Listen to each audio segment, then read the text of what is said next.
And now I'm seeing AppLovin emerge as a potential game changer for brands looking to scale. Hey guys, my name is Jordan West, and I have over a decade of experience in running my own brands as well as managing hundreds of millions of dollars in ad spend that I've driven both for my own brands and some of the world's largest and most recognizable companies. Today, I am going to get into AppLovin. I'm going to talk about how you can evaluate it, how you can integrate it into your marketing mix. There are a lot of things that you need to know. Stick around until the end because I'm going to tell you a few things that are going to blow your mind about this and how you can actually get onto the platform. If you've tried already, here's what I am seeing brands achieving. Number one, conversion rates as high as 5%. We're seeing profitability at scale, daily ad spends between $20,000 and $25,000, remaining highly profitable. Actual incremental revenue growth. Brands spending more on AppLovin than on Meta. Brands doubling their monthly revenue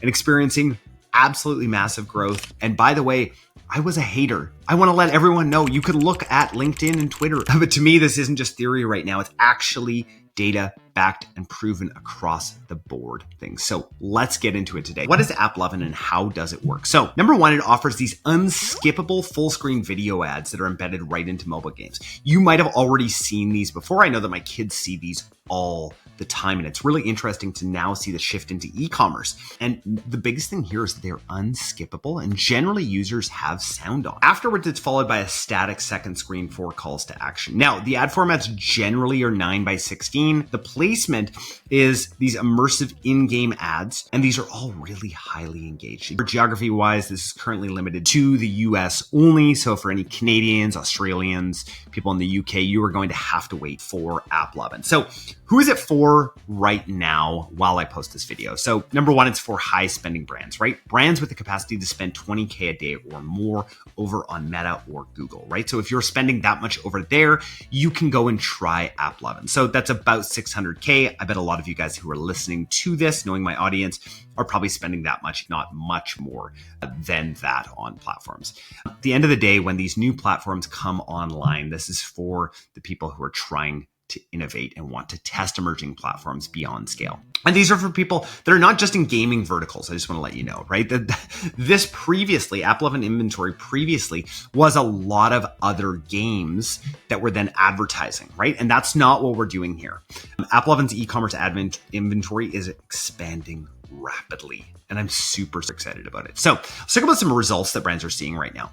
We are seeing out there some massive scalability, right? Campaigns performing exceptionally well at 25K plus a day while maintaining first order profitability, even at high spends. Brands are actually doubling their monthly revenue by shifting some of this inventory over to AppLovin. At first, I thought, this is probably not incremental. This is probably just a bunch of retargeting and they're just getting some of the attribution.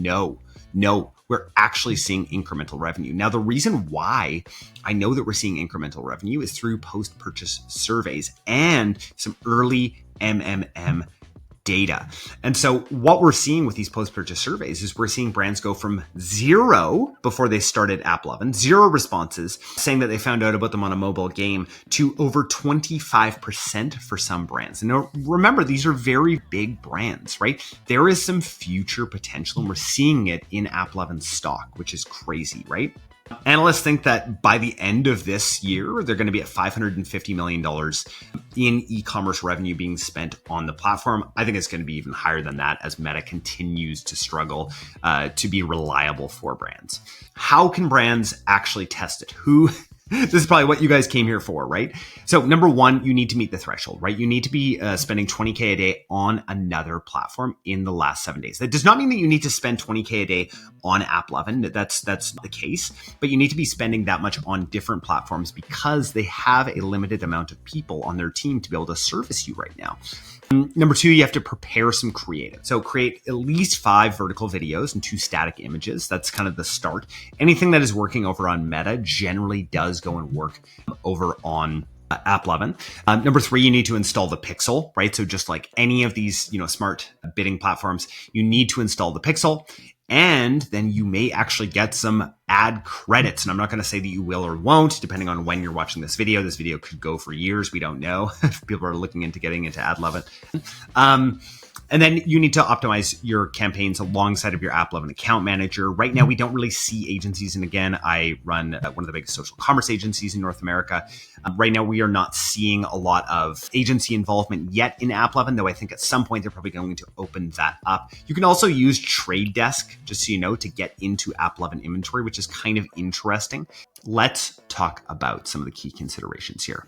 Scalability. Right? It works really, really well. Big brands who are already spending a lot of money. This is not a small channel that you can test, but it will be an incredibly incremental channel. Now, at some point, we may be able to test it with some smaller budgets like you can on Meta and Google, but not right now. Now, creative quality is king, like it is everywhere, guys. We need high quality, engaging vertical videos, right? This is what is going to be essential for your success on the platform. Remember that it's only in the US market, okay? Now, each ad account can only be tied to a single domain, okay? So just remember that. It can only be tied to a single domain. So that's one of the big things that I'm seeing here.